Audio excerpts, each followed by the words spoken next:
오늘 함께 보실 말씀은 고린도전서 15장 12절부터 19절까지의 말씀입니다.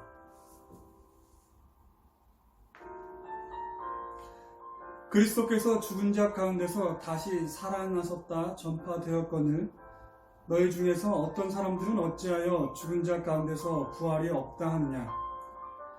만일 죽은 자의 부활이 없으면 그리스도도 다시 살아나지 못하셨으리라. 그리스도께서 만일 다시 살아나지 못하셨으면 우리가 전파하는 것도 헛것이요 또 너희 믿음도 헛것이며 또 우리가 하나님의 거짓 증인으로 발견되리니 우리가 하나님이 그리스도를 다시 살리셨다고 증언하였습니다. 만일 죽은 자가 다시 살아나는 일이 없으면 하나님이 그리스도를 다시 살리지 아니하셨으리라.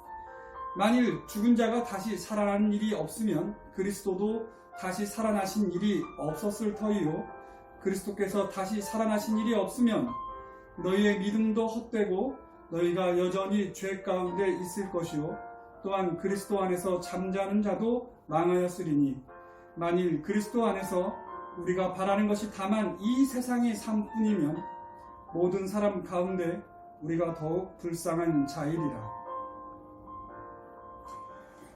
여러분, 오늘은 부활주일입니다. 우리가 예수 그리스도의 죽으심과 부활하심을 다시금 기억하는 날입니다. 오늘 우리가 함께 살펴볼 말씀은 고린도전서 15장입니다.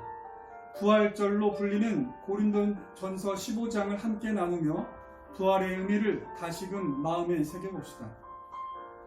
먼저 약간의 각색을 통하여 사도 바울의 목소리로 고린도전서 15장 1절부터 22절까지를 다시 읽어보겠습니다. 그런 다음 부활의 의미를 살펴보겠습니다. 형제 여러분, 여러분과 함께 마지막으로 복음을 점검해 보도록 하겠습니다. 나는 이 복음을 선포하였습니다. 그리고 여러분은 이 복음을 여러분 자신의 것으로 삼았습니다. 여러분은 이 복음 위에 서 있고 이 복음으로 인해 구원을 받았습니다. 만약 여러분이 내가 전한 이 복음을 단단히 붙잡고 거짓된 마음으로 믿지 않았으면 그 복음 안에서 여러분은 구원을 받을 것입니다.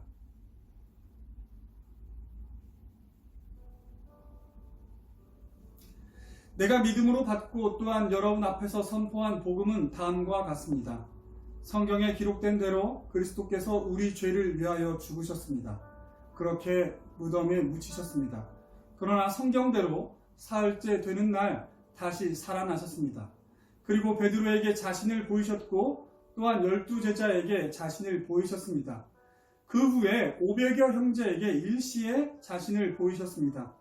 그들 가운데 몇 사람은 세상을 떠났지만 대부분은 지금도 우리 곁에 살아 있습니다.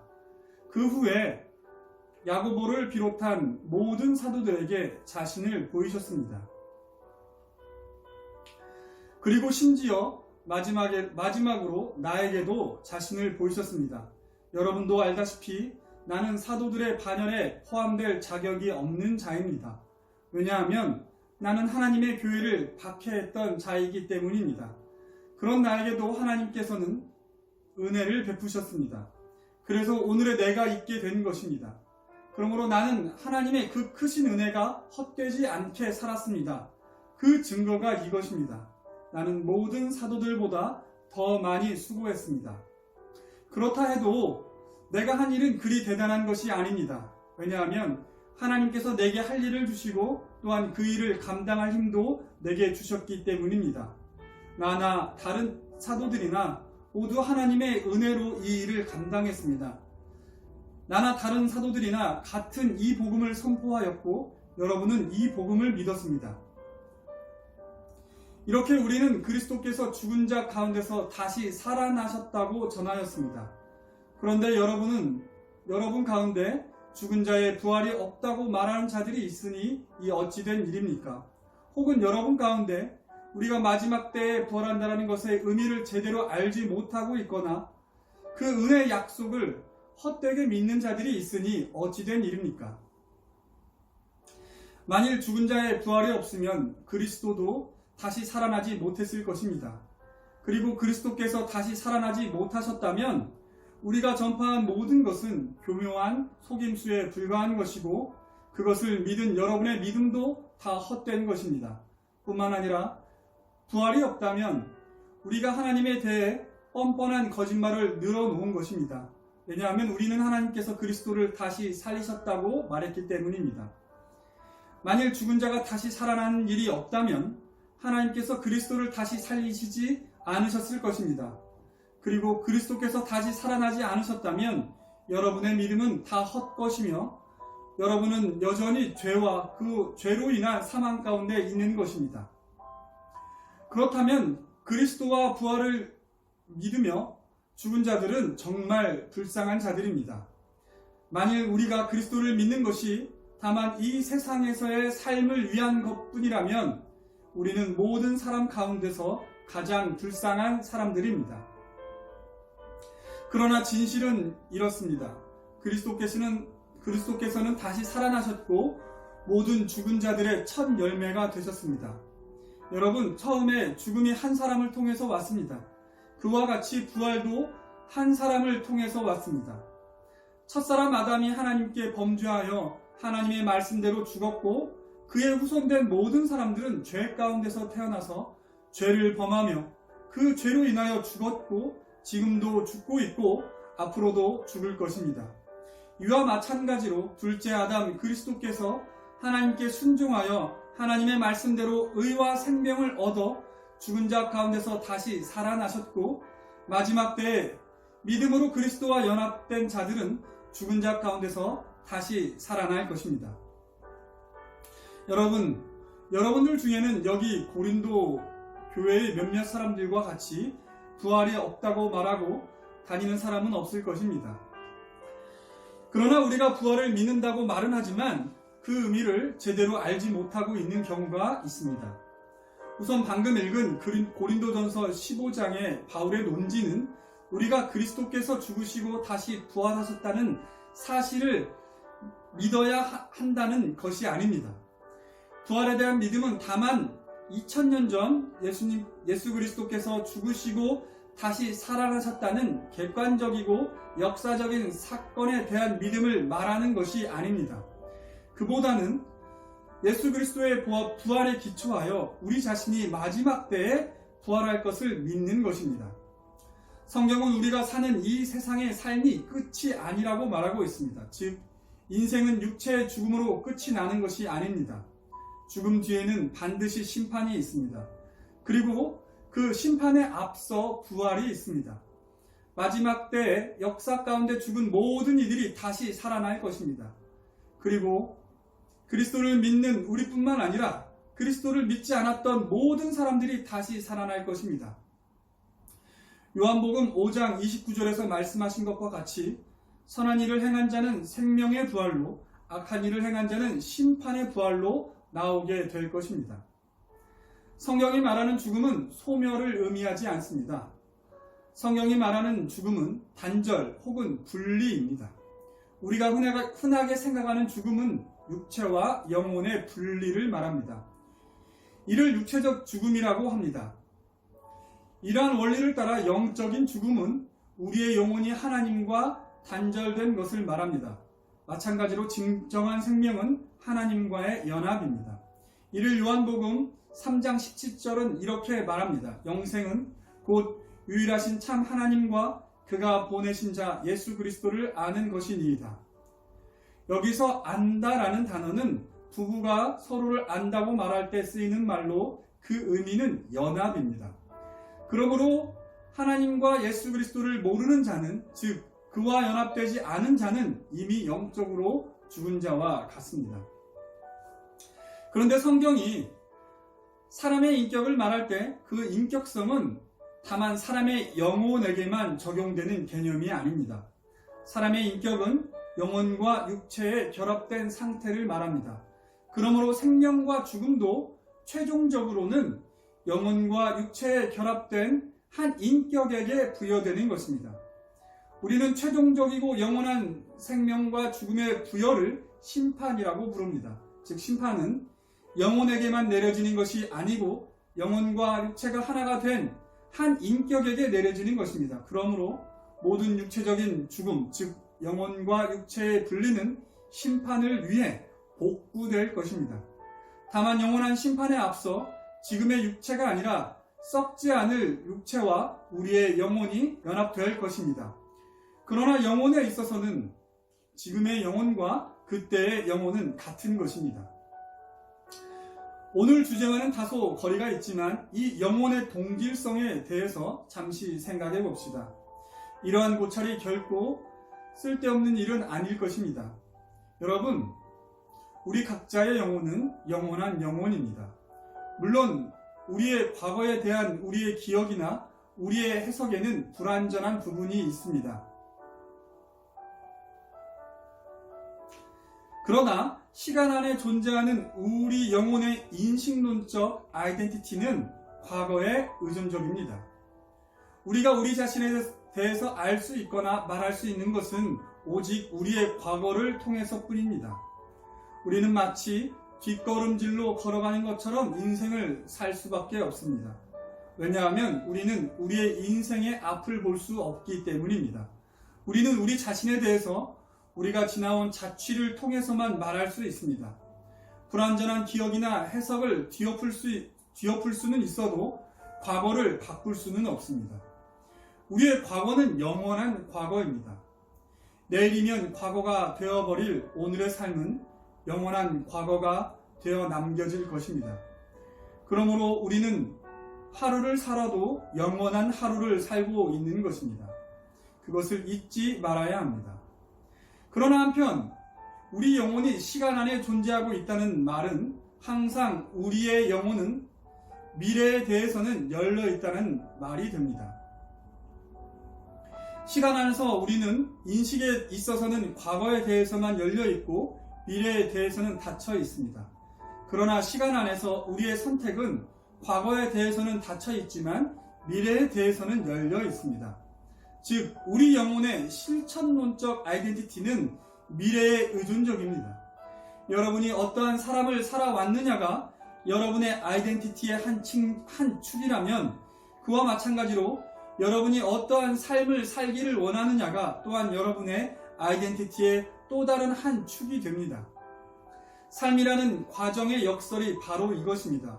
우리는 인식론적으로는 과거를, 실천론적으로는 미래를 향해 있습니다. 그러니 앞서 표현한 대로 인생은 뒷걸음질로 걸어가는 것입니다. 그러면 어떻게 하면 뒷걸음질의 인생을 바르게 걸어갈 수 있을까요? 즉, 우리는 우리 자신에게서가 아닌 우리 밖에서의 도움이 필요한 존재입니다. 백미러가 필요한 존재입니다. 즉, 우리가 뒷걸음질을 바르게 하기 위해서는 미래를 보증해주는 과거의 존재나 사건이 필요합니다. 하나님께서 약속의 말씀을 우리에게 주심은 이러한 우리 인간의 존재론적 역설 때문입니다. 약속의 말씀은 항상 과거에 존재하면서도 미래를 보여주고 보증해 주기 때문입니다. 믿음이란 바로 약속의 말씀에 대한 반응입니다. 그러므로 약속의 말씀에 대한 반응으로 요구되는 믿음은 절대로 인식론적인 믿음일 뿐만이 아니라 실천론적인 믿음을 포함합니다. 오히려 실천을 위해서 인식이 주어지는 믿음입니다. 인식만을 요구하는 믿음이란 없습니다. 자, 다시 오늘의 주제로 돌아가겠습니다. 그러므로 부활은 다만 그리스도를 믿는 사람들에게만 국한된 이야기가 아닙니다. 즉, 부활 자체가 복음은 아닙니다. 왜냐하면 그리스도를 믿지 않는 사람들에게 있어서의 부활은 영원한 심판을 위한 부활이기 때문입니다. 이렇게 우리가 부활을 믿는다고 말할 때 그것은 영원한 심판을 믿는다는 것이 포함된 믿음입니다. 부활에 대한 신앙이 우리에게 복음이 되는 경우는 오직 우리가 그리스도 안에서의 부활을 할 때를 말합니다. 그러므로 우리가 부활을 믿는다고 할 때 헛되게 믿지 않는 방법은 그리스도 안에서의 부활을 믿는 것입니다. 즉, 부활신앙은 필수적으로 그리스도 안에서의 부활이 무엇인지에 대한 지식과 그 지식에 대한 믿음을 포함합니다. 성경은 심판이 아닌 생명 혹은 구원에 이르는 부활에 대한 근거를 예수 그리스도와의 연합에 두고 있습니다. 즉 우리가 이미 예수 그리스도와 연합하여 십자가에 못 박혔다라는 것을 전제로 우리의 구원을 약속합니다. 로마서 7장 5절입니다. 만일 우리가 그의 죽으심과 같은 모양으로 연합한 자가 되었으면 또한 그의 부활과 같은 모양으로 연합한 자도 되리라. 그리스도께서 우리의 죄를 대신하여 십자가에서 죽으셨습니다. 그런데 이 사건이 여러분 자신과 동떨어진 객관적이고 역사적인 사실로 남아있다면 여러분은 그리스도와 함께 십자가에서 죽은 것이 아닙니다. 그런데 문제는 이것입니다. 생명의 부활은 그리스도와 함께 십자가에서 죽은 과거의 사건에 대한 미래의 약속인데 우리는 우리의 과거를 아무리 돌아보아도 우리가 그리스도와 연합하여 십자가에서 죽었다라는 사실을 발견할 수 없습니다. 게다가 우리가 성경에서 발견할 수 있는 것은 다만 약속과 그 약속에 대한 믿음의 요구뿐입니다. 그런데 이것이 바로 성경이 우리의 존재론적인 역설을 바르게 이해하고 있다는 증거입니다. 우리는 존재론적으로 뒷걸음질을 걷고 있습니다. 과거를 통해 인식을 하고 미래를 향해 선택을 합니다. 이러한 뒷걸음질이 바르게 인도되려면 백밀러, 즉 미래를 보증해주는 인식 가능한 과거의 존재나 사건이 필요합니다. 그런데 이것이 약속의 형태로 주어질 때에는 역전이 일어납니다. 약속에 대한 믿음에 따른 결과적 행동이 거꾸로 과거의 사건을 보증해주는 것입니다. 쉽게 말해 구원의 열매를 통해서 구원의 여부를 아는 것입니다. 이러한 역전 현상이 일어나는 것은 하나님의 지식이 영원하고 불변하기 때문입니다. 하나님의 지식이 영원하다는 것은 오랜 시간 동안 지속된다는 것을 의미하는 것이 아니라 하나님의 지식은 시간을 초월한다는 의미, 즉 시간 밖에서의 지식, 곧 과거와 현재 그리고 미래를 한꺼번에 아는 지식이라는 의미입니다. 이는 누가 선택을 받아 용서를 받고 구원을 얻었다는 것이 하나님께는 시간과 상관없이 동일하다는 의미입니다. 하지만 시간 안에 존재하는 우리에게 하나님의 선택은 구원이라는 최종적 결과를 통해 추론될 수밖에 없습니다. 게다가 우리는 우리 자신의 과거를 통해서는 구원에 이르는 확신을 할 수 없습니다. 오히려 우리의 삶의 자취는 우리가 죽을 수밖에 없는 존재임을 가르쳐 줍니다. 하나님께서는 선택된 자신의 백성들에게 구원의 약속에 대한 반응, 즉 믿음을 주심으로써 자신의 백성을 자기에게로 이끄십니다. 그런즉 믿음은 인식론적으로는 말씀에 대한 감사의 반응이며 실천론적으로는 말씀에 대한 순종의 반응입니다. 그러므로 하나님께서는 믿음으로 구원받은 자기 백성에게 항상 믿음의 행위를 명령의 형태로 제시하십니다. 이 명령들이 약속을 믿음으로 받은 자들의 삶의 준거가 됩니다. 뒷걸음질하며 걸을 수밖에 없는 우리에게 믿음은 그 명령들에 대한 순종과 다름이 없습니다. 그러한 이유로 사도 바울도 로마서 6장에서 우리가 그리스도와 연합하여 십자가에서 죽었다고 하면서 그 사실을 확인할 수 있는 어떠한 증거를 우리에게 제시하지 않습니다. 오히려 인식론적으로는 이렇게 말합니다. 로마서 6장 11절입니다. 이와 같이 너희도 너희 자신을 죄에 대해서는 죽은 자요 그리스도 예수 안에서 하나님께 대하여는 살아있는 자로 여길지어다.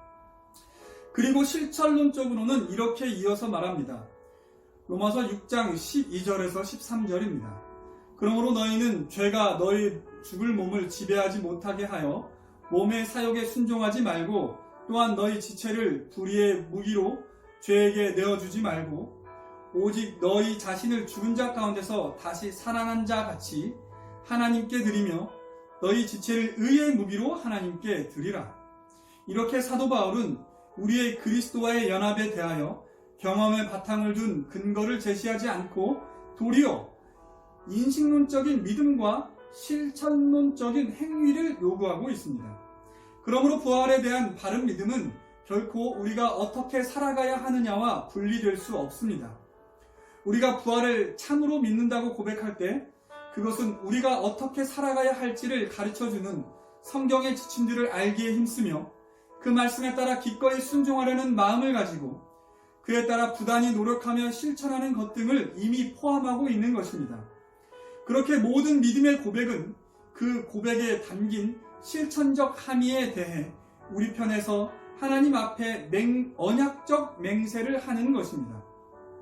그러면 이제 여러분께 묻고 여러분께 권고합니다. 여러분은 부활을 믿습니까?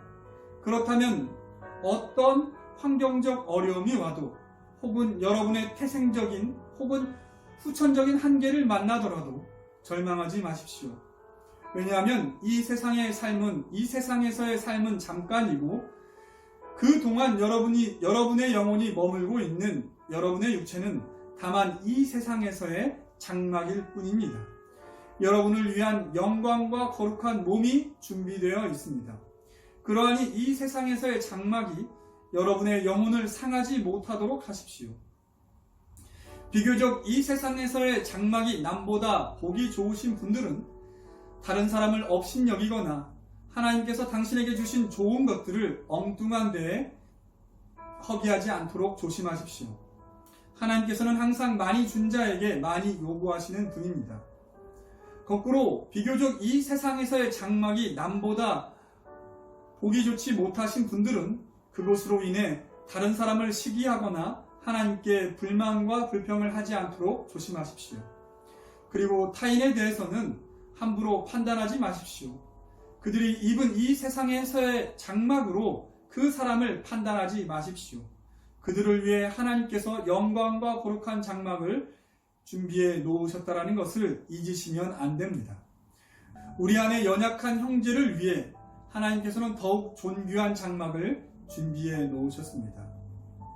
기도하겠습니다. 사랑이 많으신 하나님, 우리가 부활의 참 믿음을 단단히 붙잡을 수 있도록 인도하여 주시옵소서.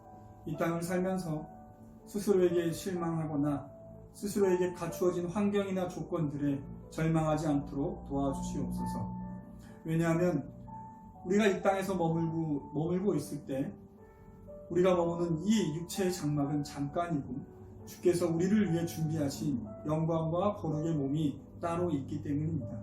그날에 우리가 그 영광의 몸을 입게 될 것이기 때문입니다. 그러함으로 감사하며 이 세상에서의 삶을 온전히 주님을 위해 살아갈 수 있도록 인도하여 주시옵소서. 자기 자신에 대해서뿐만이 아니라 다른 형제에 대해서도 이 마음을 갖게 하사 다른 사람을 업신여기지 않게 하시고 오히려 연약한 형제를 더욱 존귀하게 여기는 우리 모두가 될 수 있도록 인도하여 주시옵소서. 모든 것을 예수님의 이름으로 기도드립니다. 아멘.